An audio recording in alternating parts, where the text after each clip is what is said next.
Buenos días para todos, bienvenidos a la charla académica del mes de mayo de ASCON Regional Centro. Muchísimas gracias por conectarse a esta hora.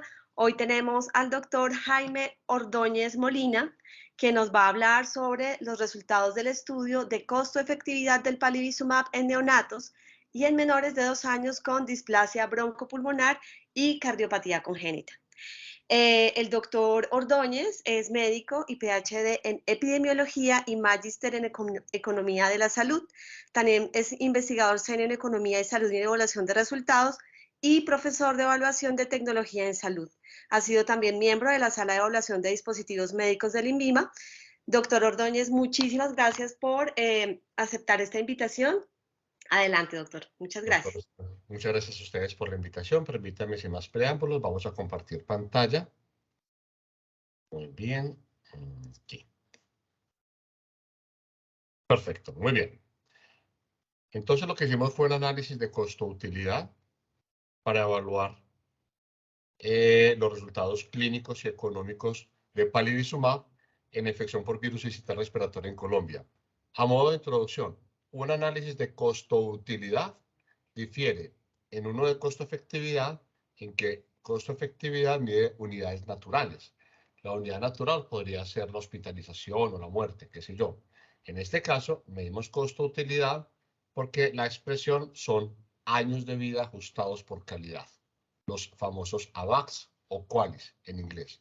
Entonces, esa es la única diferencia. Son exactamente iguales en su metodología. La diferencia es que costo-efectividad mide unidades naturales y costo-utilidad mide AVAX.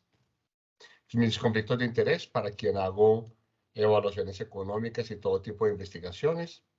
Este estudio fue financiado por AstraZeneca. Yo soy el único responsable del contenido, así que cualquier observación en realidad, pues me la hacen es a mí. Muy bien.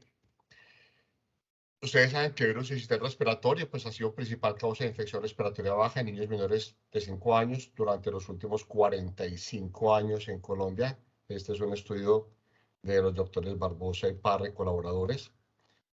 Hace 10 años, el Instituto de Evaluaciones Tecnológicas afirmó que aunque palivizumab disminuye la tasa de hospitalización por virus sincitial respiratorio, no era costo efectivo.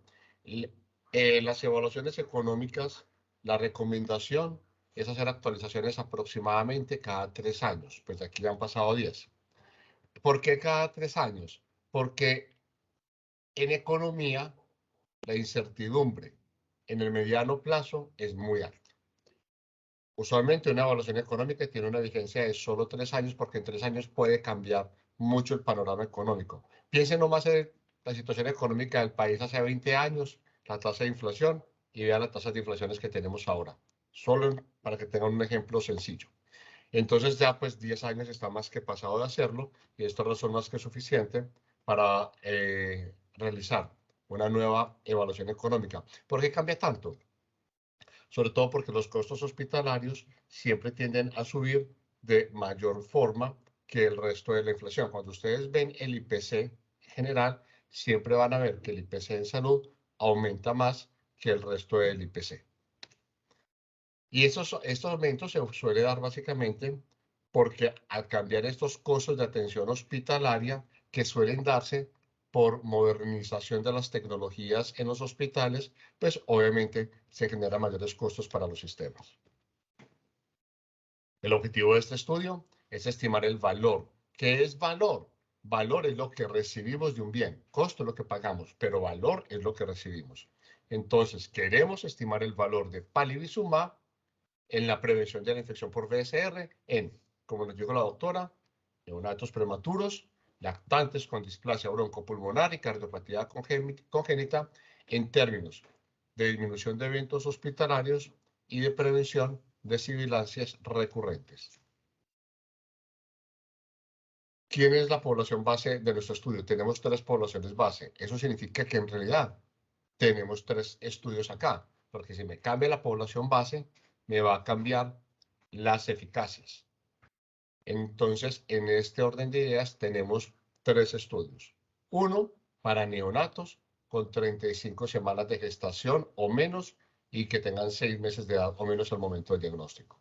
Otro para lactantes de 24 meses de edad o menos con displasia broncopulmonar que hayan requerido tratamiento médico continuo. Y otro para lactantes de 24 meses de edad o menos, con cardiopatía congénita y significancia hemodinámica. Entonces vamos a ver tres resultados diferentes. Eso es lo que se llama, en economía de la salud, un análisis de heterogeneidad. Pues no podemos asumir una eficacia promedio, ni siquiera podemos asumir unos costos promedio. Pues los costos de atención de hospitalización de un niño con cardiopatía congénita superan a estas otras dos poblaciones. Entonces, en realidad, tenemos un análisis de heterogeneidad, por lo que tenemos tres estudios y vamos a ver tres resultados. La perspectiva del análisis es desde el tercer pagador. En las evaluaciones de tecnologías en salud podemos tener diferentes perspectivas. Yo podría hacer una evaluación económica desde la perspectiva del hospital. Es una escuela que ha cogido mucha fuerza en los últimos años, especialmente en España, evaluaciones tecnológicas intrahospitalarias. Yo podría tener la perspectiva del sistema de salud, que es mucho más amplia, es decir, podríamos medir la productividad perdida por los brazos caídos de las madres que tienen que estar pendientes de estos niños cada vez que enferman. Pero en este caso nos vamos a ocupar desde la perspectiva del tercer pagador, es decir, solo los costos directos de atención. ¿Cuáles son los comparadores? No tener palivizumab o las 5 dosis de palivizumab, tal y como está establecido en los ensayos clínicos y en la posología del medicamento. Como ustedes saben que palivizumab se aplica con base, la dosis es con base en el peso, entonces para este modelo hemos asumido que las dos primeras dosis son más bajitas, son de 50 y 50 miligramos, y que a partir de la tercera dosis, pues este neonato ha aumentado de peso y ya se le pueden aplicar los 100 miligramos para la tercera, cuarta y quinta dosis. El horizonte temporal es de 6 años. Hasta el segundo año vamos a medir hospitalizaciones por infecciones del tracto respiratorio inferior por BCR. Es decir, vamos a asumir que ya no hay hospitalizaciones por BCR a partir del segundo año. Y las sibilancias recurrentes se miden hasta el sexto año. ¿Por qué un valor tan raro? ¿Por qué no 5? ¿Por qué no 8? ¿Por qué no 10? ¿Cierto? Porque esa es la bibliografía que hay. Es decir, uno modela lo que se haya publicado. Como el dato de mayor tiempo de seguimiento para sibilancias recurrentes es de 6 años, pues solamente lo podemos hacer de 6 años. Si aparece en estos próximos años nueva evidencia sobre el seguimiento de estos niños a 8 o 10 años, pues podremos actualizarlo. Pero por ahora solo tenemos entonces datos hasta 6 años. Los resultados clínicos, como mencioné antes, van a ser los eventos hospitalarios evitados y las sibilancias recurrentes evitadas, es decir, qué proporción de niños se evitó que tuviesen sibilancias recurrentes. El PIB per cápita, que es el umbral para poder estimar la costo-efectividad de una tecnología en un país, para el caso de Colombia, es de 28.3 millones de pesos, que fue el PIB per cápita que hasta ahora ha reportado el Banco de la República para el año pasado. Este PIB per cápita también va cambiando, porque apenas estamos en mayo. Y el banco todavía no ha acabado de revisar toda la información del año pasado, así que es probable que vaya aumentando un poco, pero por ahora trabajaremos con este PIB per cápita, que es el oficial del Banco de la República. Este es nuestro modelo, es un árbol de decisiones, es bastante sencillo. Los niños tienen la posibilidad de recibir 5 dosis de palivizumab o de no recibirla. Los eventos, obviamente, son los mismos en cada lado. Lo que cambia es la probabilidad de que se presente. Es decir, si un niño no recibe palivizumab, una proporción de ellos pueden enfermar a pesar de no recibirlo, y otros van a enfermar. Eso mismo va a suceder en la rama de abajo. Lo que pasa es que la probabilidad de no enfermar del que lo recibe, pues obviamente es mayor del que la recibe. Pero los eventos son los mismos en ambas ramas, solo que las probabilidades sí son diferentes. Si un niño enferma, solo tiene dos posibilidades: se hospitaliza o no se hospitaliza. Bueno, también hay otra posibilidad que no la incluimos en el modelo, y una vez les digo, y es la probabilidad de morir. aunque los niños con virus sincitial respiratorio obviamente tienen una probabilidad de morir, puede ser más baja que el de influenza, por ejemplo. No lo hemos querido incluir en el modelo como para no generar más ruido del que ya se genera, porque como vamos a ver, la costo-efectividad pues, es bastante alta. Entonces, esto es bajo el supuesto de que nadie fallezca. Si falleciesen niños, lo cual en realidad sucede, la costo-efectividad obviamente sería aún mucho mayor. Entonces, esto es bajo el supuesto de que nadie fallezca. ¿Por qué lo hicimos así? Porque recuerden que la perspectiva es desde el tercer pagador. Para el tercer pagador, el lenguaje más importante es el económico. Entonces, al final del día, el pagador no es que no le preste atención a los niños que fallezcan, pero sí se va a enfocar más en el lenguaje económico, es decir, en cuánto me puedo ahorrar por evitar estas hospitalizaciones. Entonces, el caso de la tasa de muerte no va a ser un argumento central para un pagador. Va a ser más central el del ahorro que se genera por las hospitalizaciones y por eso de forma deliberada lo hicimos así. Entonces, no estamos considerando muertes a sabiendas de que hay muertes. Entonces, los niños tienen dos posibilidades, se hospitalizan o no se hospitalizan. Y independientemente de cualquiera de las dos, hay probabilidades de que tengan o no tengan sibilancias recurrentes. Estas sibilancias recurrentes dependen de la probabilidad de infectarse, pero no de la probabilidad de estar hospitalizado. Un niño puede tener virus sincitial respiratorio, no requerir hospitalización y a pesar de eso, desarrollar sibilancias recurrentes. ¿Con qué eficacias trabajamos? Entonces tenemos tres estudios diferentes. Lo primero que necesitamos es la probabilidad de hospitalizarse si no se recibe palivizumab. Lo primero que uno hace en cualquier evaluación económica es identificar la historia natural de la enfermedad sin el uso de la tecnología de interés. Entonces, cuando no utilizamos palivizumab, la probabilidad o la tasa de hospitalización por virus sincitial respiratorio va a ser 34.9%. ¿De dónde sale este dato? Del estudio Sentinel. En los lactantes con displasia broncopulmonar baja un poquito. Digamos que la de los neonatos pretérmino, que es más o menos 35, que más o menos una tercera parte, es decir, 1 de cada 3, esa probabilidad me baja a 1 de cada 4 en los niños con displasia. Y en los lactantes con cardiopatía congénita me baja aproximadamente a 1 de cada 5. Entonces, una forma práctica pues, de aprendérselo es 1 de cada 3 pretérminos se hospitalizará, 1 de cada 4 lactantes con displasia y 1 de cada 5 lactantes con cardiopatía congénita. La eficacia de palivizumab. Los estudios IMPACT-RSB, el estudio IMPACT-RSB tuvo dos poblaciones diferentes. Prematuros menores con 35 semanas o menos y los niños con displasia broncopulmonar. En los primeros, la eficacia es muy alta, 78.1%. En los segundos, baja a 38.5%, aproximadamente la mitad de eficacia que en los primeros. De todos modos, 38.5% no es desdeñable. Lo que pasa es que 78.1% es una eficacia muy alta. Y en los niños con cardiopatía congénita, en el estudio Cardiac Synergies, la eficacia es de 45.3%. ¿Cómo se distribuyen estos niños cuando se hospitalizan? ¿Por qué tenemos que distribuirlos? Porque esto va a depender del costo de hospitalización. UCI y UCE pues vale más o menos lo mismo, porque sabemos que intubarlo no va a cambiar el costo de atención, pero de todos modos es importante tenerlos así porque así es como nos lo reportan los investigadores.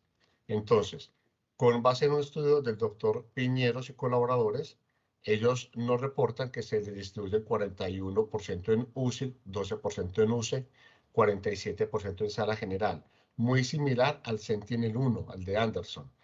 El de Anderson nos coloca un poquito más niños en cuidados intensivos, pero la diferencia no es importante. Así que lo trabajamos con este que es el dato del doctor Piñeros y colaboradores, que es un dato local. El promedio anual de hospitalizaciones por recaídas por virus sincitial respiratorio son 2.5 hospitalizaciones anuales. Esto es bien importante porque el estudio IMPACT hace el seguimiento para medir la eficacia y el niño, cuando tiene la primera hospitalización, sale del estudio. Y eso se nos convierte en un problema, porque si ellos lo sacan del estudio, pues no vamos a saber al final cuántas veces se hospitalizó. Es decir, ya sabíamos que se hospitalizó.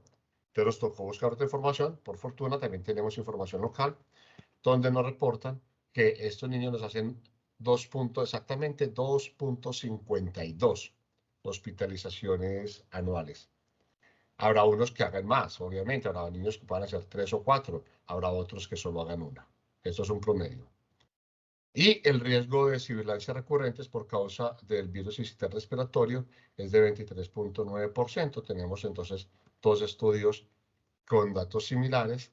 El de Carol tiene mucho más tiempo de seguimiento. Muy bien.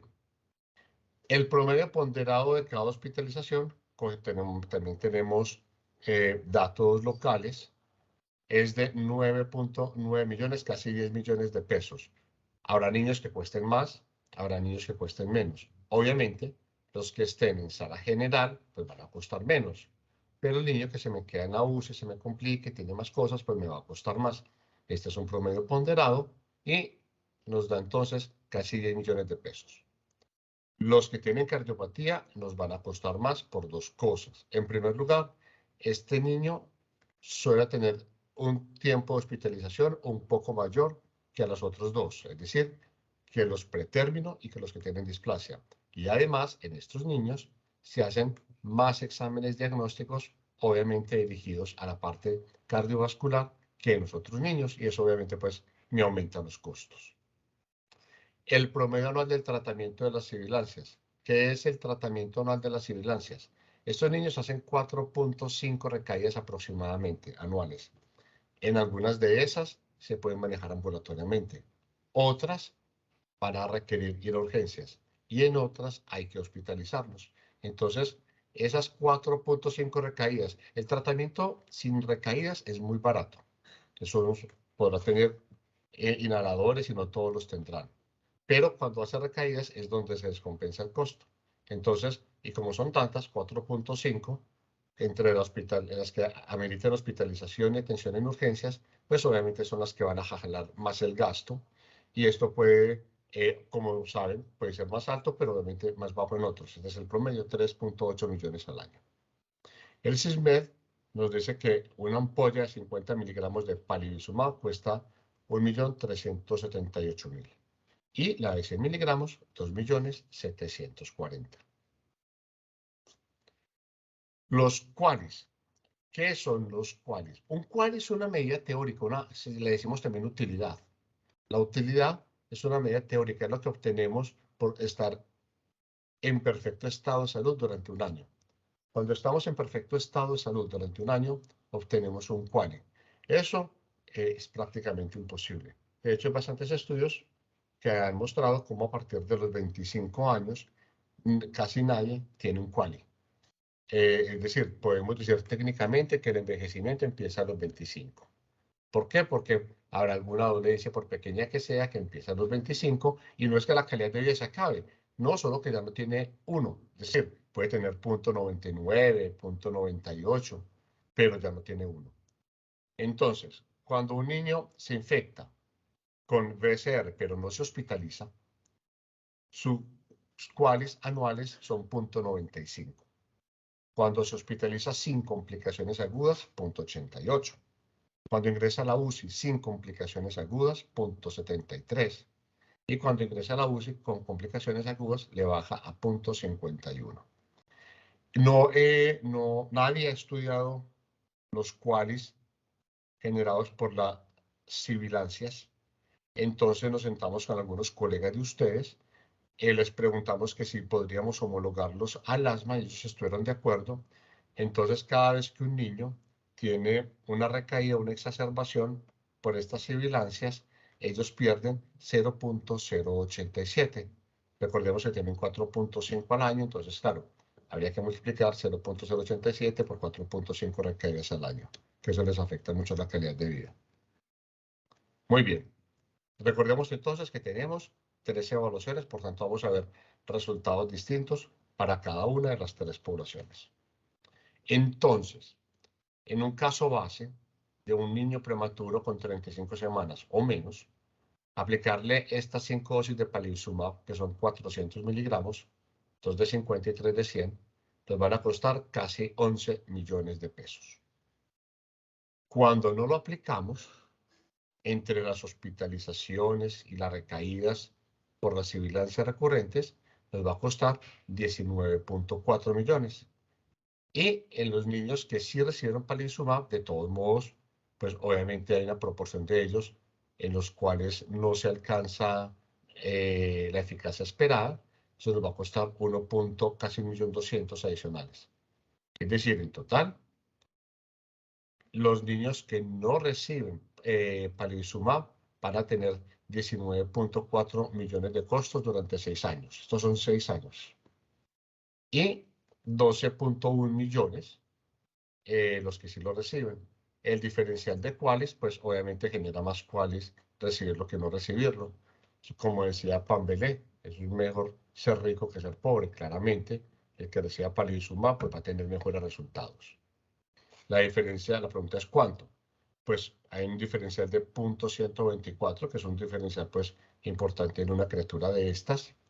Pero lo más importante obviamente para el sistema es que por cada niño que recibe las 5 dosis de palivizumab, se genera un ahorro de 7.3 millones de pesos. Podemos decir entonces que palivizumab es una estrategia dominante, es decir, es costo ahorradora, porque nos genera mejores resultados y menores costos en los niños con 35 semanas o menos. En el caso de los niños con displasia broncopulmonar, obviamente el costo va a seguir siendo el mismo, pero fíjense que las hospitalizaciones y sibilancias me van a costar más que los anteriores. ¿Por qué? Porque recuerden que la eficacia de palivizumab es menor en esta población. Por tanto, ya se me va a subir a 13.4 millones. Y las hospitalizaciones y sibilancias en estos niños son menos que los anteriores. ¿Por qué? Porque recordemos que la probabilidad de hospitalización de ellos es menor. Recuerden que los menores de 35 semanas eran 1 de cada 3 y aquí es 1 de cada 4. Pero a pesar de que el riesgo de ellos es menor y la eficacia es menor, sigue habiendo un diferencial, obviamente un diferencial menor, pero sigue habiendo un diferencial en los cuales, y también hay un ahorro menor, pero sigue habiendo ahorro. Entonces, en los niños con displasia broncopulmonar, que reciben las 5 dosis de palivizumab, por cada niño se genera un ahorro de 843.000 pesos. También es dominante porque me generó más cuáles y menos costos que los que no lo recibieron. Y por último, los niños con enfermedad cardiovascular congénita, con cardiopatía congénita. Entonces, nuevamente me van a costar todavía más. ¿Por qué? Porque el riesgo, la atención hospitalaria de ellos es todavía más costosita. Estos niños con las 5 dosis de palivizumab le cuestan 13,5 millones. Pero cuando no lo reciben, recuerden que la atención de ellos es más costosa. Me van a costar 18.8 millones. Nuevamente, recordemos que el riesgo de hospitalización de ellos es todavía más bajo, es 1 de cada 5, pero a pesar de eso me sigue generando ahorros. Me sigue generando ahorros nada desdeñables. Por cada niño que recibe las 5 dosis de palivizumab, se genera un ahorro de 5.3 millones para el sistema. Y obviamente pues me genera más cuáles recibirlo que no recibirlo. Nuevamente es dominante. Genera más ahorros en los niños con displasia broncopulmonar, en los niños, perdón, prematuros con 35 semanas o menos, seguidos de los niños con cardiopatía, seguidos de los niños de displasia. Genera menos ahorros en los niños con displasia, pero sigue generando ahorros, que es lo que realmente interesa. Ahora, ¿por qué pasa esto? Imaginémonos niños natos a pretérmino, menores de 35, sin palivizumab. La probabilidad de hospitalización es 34.29, ¿cierto? Entonces vamos a tener 349 hospitalizados por BSR. La probabilidad de sibilancias es 23.9 los que desarrollan la enfermedad. Es decir, vamos a tener 83 niños con sibilancias recurrentes. Pero si estos 1000 niños recibieran palivizumab con una eficacia, recordemos que en los pretérminos es de 78.1, que eso es muy alto. De estos 1000 pretérminos menores de 35, la probabilidad de hospitalización baja a 7,64. Es decir, de estos 1000, se me van a hospitalizar 76 y no 349. Esto no solamente es importante en términos económicos, en términos clínicos, pero también hay algo que es muy importante considerar, y es que vivimos en una región del mundo que es relativamente pobre, de medianos y bajos ingresos, donde nuestros hospitales no pueden crecer como quieran en unidades de cuidados intensivos. Entonces, si podemos evitar la hospitalización en un solo grupo de 1000 niños, aquí estaríamos evitando la hospitalización de unos 275 aproximadamente. Si podemos evitar la hospitalización de 275 niños, son 275 entre salas generales y unidades de cuidados intensivos que podemos utilizar en la atención de otra parte de la población que van a necesitar esos servicios por alguna patología que no es prevenible. Así que si podemos prevenir el ingreso de estos niños, pues nuestros servicios de atención obviamente podrán ser más oportunos. Con una probabilidad de sibilancia de 23.9, vamos a tener solamente 18 niños con sibilancias recurrentes. Entonces, básicamente, con una alta eficacia, pues claro, voy a lograr evitar que ingresen los niños a hospitalización, que es donde se me genera el gasto alto. Entonces, estas 5 dosis de palivizumab son una estrategia costo ahorradora, es decir, dominante para prevenir BCR en los neonatos pretérmino con 35 semanas o menos, los lactantes con displasia y con cardiopatía congénita. Y esto pues explica por qué en los ensayos clínicos se ha mostrado su superioridad sobre no usarlo en diferentes tipos de población con riesgo. En la medida en que haya más recursos de atención en salud en los hospitales para mejorar las condiciones clínicas de estos niños, los costos de atención intrahospitalaria también van a aumentar. Eso es lo normal. Lo normal es que los costos intrahospitalarios siempre van a aumentar porque tenemos más y mejores tecnologías intrahospitalarias, afortunadamente. Pero obviamente esos costos le van a pegar al final del día al pagador. Obviamente la prevención de estas sibilancias recurrentes que afectan a estos niños, pues va a mejorar su calidad de vida y por tanto pues disminuir los costos de atención en salud, porque son 4.5 recaídas anuales que podemos evitar. ¿Qué fortalezas tenemos este modelo? Lo primero es que hemos tenido la fortuna de que sus colegas han hecho varias publicaciones. Tenemos un grupo importante de colegas suyos que han publicado evidencia del mundo real, tanto datos clínicos en estudios descriptivos como datos económicos. Y esto pues obviamente nos facilita poder hacer este modelo. Estamos andando sobre hombros de gigantes que nos han facilitado a través de sus publicaciones y sus juiciosos estudios esta información. Otra fortaleza del modelo, por tanto, pues está representando costos reales del país que sus colegas ya han evidenciado. Tenemos un análisis de heterogeneidad, es importante, es decir, no tenemos un valor de resumen, podemos separar la eficacia, podemos separar el diferencial de los resultados económicos en cada población, eso es importante, es decir, porque son poblaciones heterogéneas. Y por tanto, un análisis de heterogeneidad pues nos da más transparencia y mayor robustez al modelo. ¿Qué debilidades tenemos? Pues solo tenemos costos directos, como les dije antes, porque es un modelo que se enfocó en la perspectiva del tercer pagador. No tenemos costos indirectos de brazos caídos de las madres. Esta es una enfermedad que genera inequidad de género, y no es porque enfermen más niñas que niños, sino porque las cuidadoras suelen ser las mamás. Esto obviamente va a generar una inequidad de género importante, y es algo pues que debe hacerse en modelos que se hagan a futuro. Lo que pasa es que este solamente se enfocó en el tercer pagador, pero un modelo desde la perspectiva social debe evidenciar claramente el impacto económico que tiene sobre estas madres que tienen que llevar a los niños a urgencias y estar pendientes de su enfermedad.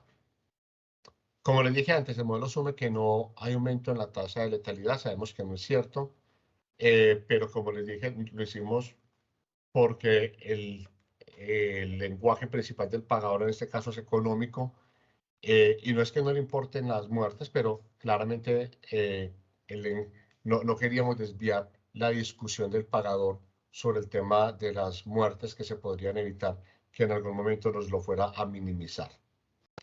Otra debilidad es que el tiempo de seguimiento es de solo 6 años. Algunos de sus colegas nos han dicho que eso dura mucho más, pero desafortunadamente no contamos con información más allá de 6 años.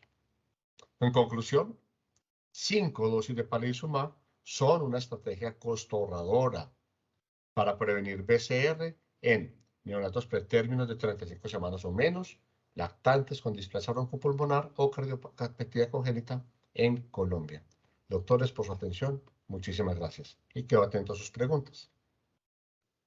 Doctor Ordóñez, muchísimas gracias por su intervención. Realmente para nosotros que estamos en las unidades neonatales, trabajamos muchísimo por esos neonatos que usted nos mostraba que tenían mayor impacto de costo-efectividad menores de 35 semanas.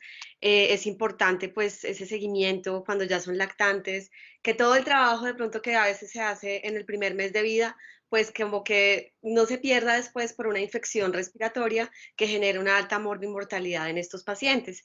Sin duda alguna, pues digamos que el reto más grande para nuestro sistema de salud es lograr que estos niños que tienen la indicación de administrar las 5 dosis de palivizumab las reciban completas, porque a nivel intrahospitalario siempre se les pone la primera dosis, pero sobre todo en las áreas rurales dispersas es complejo para que ellos puedan acceder a las 5 dosis, entonces a veces nos queda el esquema incompleto y podemos de pronto tener, pues de pronto esa costo efectividad que usted nos mostró no puede ser como tan importante ese impacto. Los invito, por favor, para que nos puedan hacer llegar sus preguntas al chat para podérselas hacer acá a nuestro invitado. Los invitamos ahorita a las 8 de la mañana que se conecten al segundo simposio regional, El corazón, el riñón del recién nacido, organizada por la región suroccidente. Empieza a las 8, todos ya pues digamos que tenemos acceso al link, va a estar, es una agenda académica súper interesante, entonces los invito para que se conecten. Bueno, por el momento no nos ha llegado ninguna pregunta, doctor Ordóñez. Doctora, respecto a lo que usted Hay decía, sí, cuando aplican menos dosis, hay un estudio bien interesante sobre compliance. Y el compliance, creo que ellos observaban como aproximadamente en promedio 3 dosis. Era el compliance que había. Era un estudio de seguimiento. Es decir, no era intervencionista, porque si fuera intervencionista, obviamente le hubiera aplicado las 5. Entonces era de seguimiento de evidencia del mundo real. Y ellos observaban, y es un estudio bastante grande, con 3 dosis la eficacia disminuía aproximadamente la mitad. Si se disminuye la eficacia a la mitad, no va a ser costo efectivo, definitivamente. ¿Por qué? Porque vamos a gastarnos un dinero en aplicar esas primeras 3 dosis, pero no vamos a tener el ahorro que generan las 5 dosis. Entonces, termina siendo un gasto muy alto solamente aplicar 3 dosis. Ok, sí, esa parte es importante porque digamos que a veces uno dice, bueno, se gasta un rubro en la dosis que se administra a nivel intrahospitalario, pero desafortunadamente después pues tenemos dificultades para el traslado, aunque yo sé que se han hecho diferentes estrategias, como por ejemplo tratar que se le garantice el traslado a las familias, entonces se les paga el transporte, se hace como una mayor difusión de los sitios donde se puede administrar el medicamento, pero a veces de pronto nos podemos quedar un poquito cortos en eso, pero pues bueno, digamos que es algo en lo que tenemos que trabajar para lograr mejores resultados. Tenemos una pregunta del doctor Jaime López sobre indicaciones de palivizumab actualizadas para 3 dosis y 5 dosis. Doctor, no sé si usted nos pueda comentar al respecto o si no, doctor Jaime López, nosotros se las podemos hacer llegar. Lo que le decía, permítame, le muestro, no hay ninguna indicación de palivizumab para 3 dosis hecha por el fabricante. Y permítanme, aquí están los estudios de no compliance. De no compliance son estos. ¿Cómo aumenta de forma? Tengo este y tengo. Este es el mismo.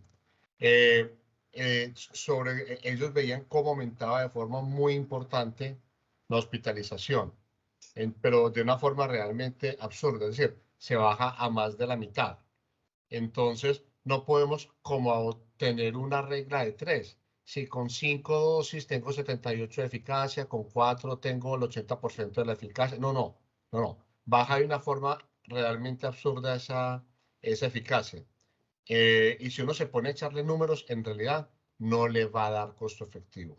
Entonces, como decía usted, doctora, a medida que puedan trabajar el tema del compliance, de asegurar las 5 dosis, ya hay evidencia que ha demostrado que no tener las 5 dosis definitivamente baja mucho las eficacias. Esos son estudios de seguimiento, como le digo, evidencia del mundo real, no son patrocinados por la industria farmacéutica.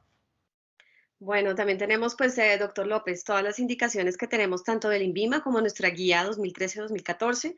Tenemos las recomendaciones del INVIMA para menores, para todos los que tengan displasia broncopulmonar o que aquellos que tengan una gestacional menor o igual a 35 semanas o los que tengan cardiopatía congénita hemodinámicamente significativa. Entonces, digamos que hay una definición específica para cardiopatía congénita, hemodinámicamente significativa, pero esas son como las indicaciones que tenemos actualmente. Bueno, acá nos comentan que en algunas unidades no tienen ningún problema para aplicar las dos. Acá nos preguntan si el neonato se toma más de 2 meses en la unidad, ¿no hay ningún problema de aplicar las dosis requeridas? No, doctora. Generalmente nosotros, siempre que sale un bebé, un recién nacido, de la unidad neonatal, independiente de la estancia, si cumple con los criterios establecidos especialmente por el INVIMA, ¿no es cierto? Le debemos aplicar la primera dosis y después se continúa el esquema, poder continuarlas en su programa Canguro. Doctor Ordóñez, muchísimas gracias por la presentación, gracias por ajustarse al tiempo para, pues, que todos nos podamos conectar al simposio. El ingeniero, no sé si usted les pueda poner en el chat el link para que se conecten al simposio de corazón y riñón, que todos le están preguntando. Doctor Ordóñez, muchísimas gracias por la información tan precisa, concisa. Más allá de ser clínicos y académicos, pues tenemos que articularnos con la costo-efectividad de las tecnologías y los medicamentos con los cuales contamos para manejar los pacientes. Y estos estudios y que usted nos presentó, esta información es muy valiosa para poder tener las herramientas para tomar decisiones con el manejo de nuestros neonatos. Muchísimas gracias, doctor. No, Muy a amable. ustedes por la invitación, por su deferencia y el voto de confianza. Muchas gracias. Un abrazo para todos. Ok, Y bueno. gracias por su trabajo. Bueno, doctor, muchísimas gracias. Que esté muy bien. Hasta Hasta luego. luego. Gracias.